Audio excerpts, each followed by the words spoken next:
Hello, hello, Michelle here. I hope that you are doing well. Happy 2025. As I'm shooting this, we're already in 2025. Like we're a good month in. And I always at the beginning of the year, I always think about what I accomplished last year and what things served me last year that I'm going to bring over to this year, and definitely been a thought process. I feel like there was so many good things from last year. But the main things I would say that I'm bringing over into 2025 are just my consistent habits that I've built, which took time to create momentum because that's the hardest part, right? But once I gain the momentum, it always feels good to have done. Sometimes it's a little bit harder to get started. It always feels good to have done, and I can see results over time. So the three things that I am definitely doing this year, um, to help me achieve, I have one goal. It's not a resolution. It's not an intention. It's not even a goal. It's what we're doing this year, and I'm keeping it to myself because I've learned about passive evil eye through just studying Kabbalah. Um, and I don't follow any specific religion. I just like to um, study everything and just see what's going on, and learn to like take what I want and leave what I don't want. So through that, and there might be something in the Bible about it, whatever, but just learning that you, yes, you want to talk about what you're doing, but be careful who you talk about it with. Because some people that you think would have your best intentions in mind, sometimes they haven't evolved mentally to where they can see that for you. It's like they want to protect you, so they want you to kind of stay within your box or the person that they've always known you to be.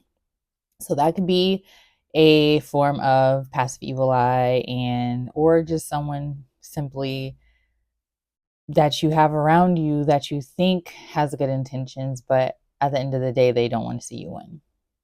So those are like two examples. But anyway, I have one goal, or I have one thing that I am accomplishing this year, and it's going to help me achieve all the other things that I have outlined for myself this year.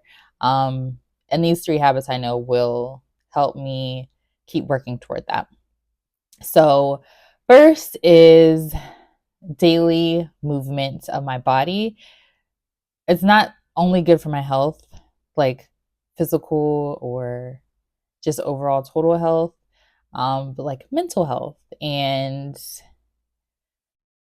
it just feels good. Like it's just spiritual health, like just being outside or just moving my body. Like you're getting the energy moving. You're not stagnant. Um, you don't have stagnant energy sitting there because we are energy, and you want to always be moving and creating. And so yes, so daily movement and the things that I established last year was going out and walking at least a half a mile a day. Some days it's hard to get out, especially when it's cold.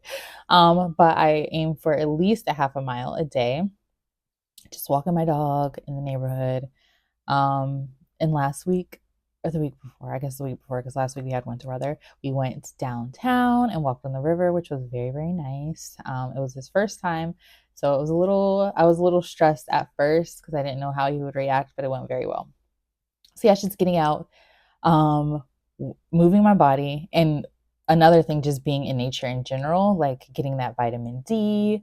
When it gets a little bit warmer, going outside without my shoes on to just ground myself, just those things, being out in nature, moving my body, keeping that habit, keeping that habit because it feels so good. Secondly, is meditation. So I have dabbled in and out of meditation for years, for eons. And I feel like I finally found my groove. And I would love to be like, oh, I just finally mastered my mind, or I read this specific book and it changed everything. It wasn't anything like that. It was just like, I think it was, I finally something just clicked.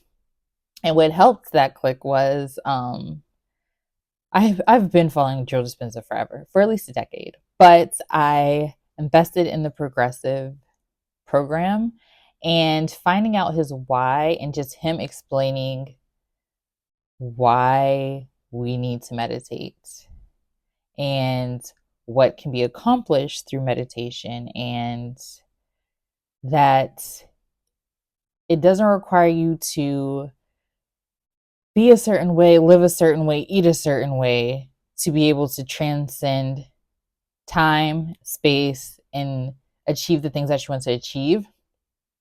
And I think also because he has the testimonial backing, the scientific backing, all that. So it's helped it click. And his meditations have really helped me stay with it consistently. Like, I look forward to meditation. Some days it's a little bit harder to get up in the morning, but I have my bucket. So I have my longer meditation bucket, which is like 40 minutes plus.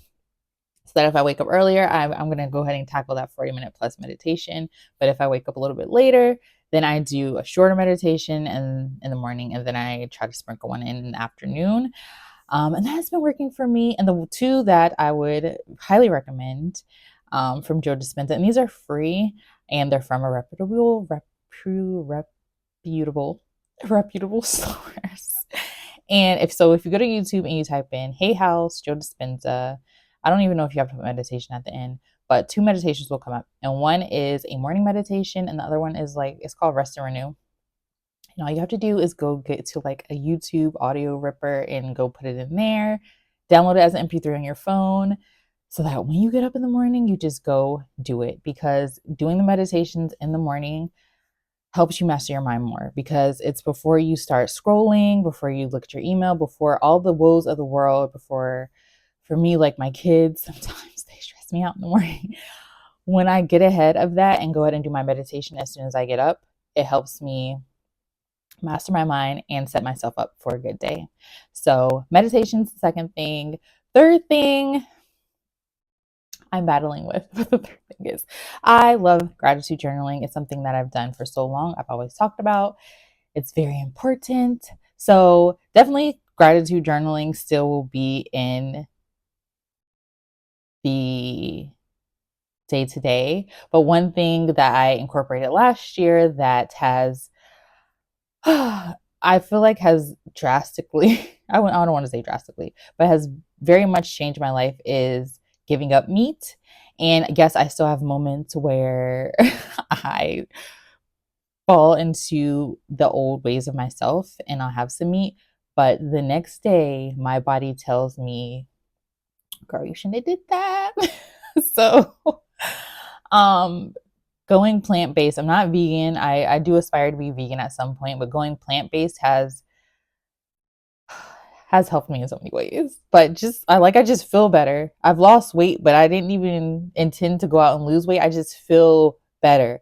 Like, I can end my day and feel tired, but not really. Like, I still have enough energy to go for 2-3 more hours. I go get on the rebounder, and I'm like the energy level that I'm going through now is different. And especially when I go toward whole food plant-based versus you just not eating meat. So like when you're picking up more fruits and vegetables, I feel better than when I don't. So just there's levels to the plant-basedness of it all. But those are the things that I'm taking with me into 2025, or I've taken into 2025 with me, and I look forward to seeing how I progress this year, because last year was just so good. But yeah, comment below, let me know one thing that you are bringing over from 2024, like a habit or something good that you're bringing over from last year that you're going to implement into your life, or have been implementing into your life this year, to help you reach your goals. I'll see you on the next one. Bye.